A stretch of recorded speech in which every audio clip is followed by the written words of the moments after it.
Cap sur la région forestière à Kissidougou, malgré la volonté des autorités à donner des soins de qualité à la population, cela en passant par la construction des structures sanitaires dignes de nom. Le défi reste encore énorme au niveau de l'hôpital préfectoral.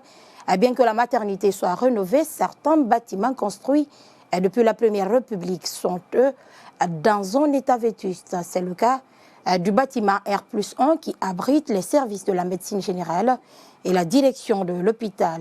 Dans le reportage que nous allons vous proposer, tout à l'heure, les responsables tirent la sonnette d'alarme avant qu'il ne soit trop tard. Jalil Traoré, Mamoudou Lingakonde.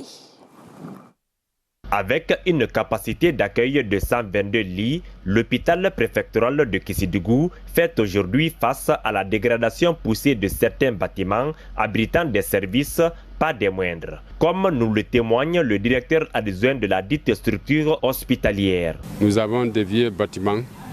Les uns ont été construits vers le 1946 et les autres en 1965, suite à l'investissement humain au temps du régime du premier président Ahmed Sékou Touré.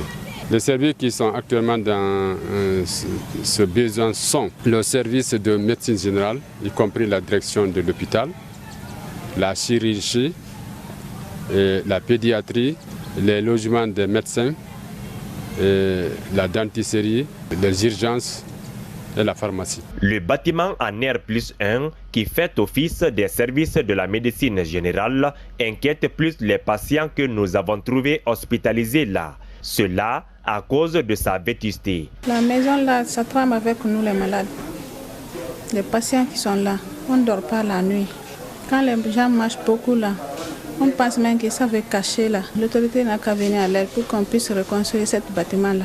Tangi bake nara teya an silani ne jankalo be ilani jankalo yi kan iseni fana bo mankan ye bola hali bi sen gbasite an mankan di bo donc an lani me akenya te a ilani mankende da kedi donc wole sonja mo kaya.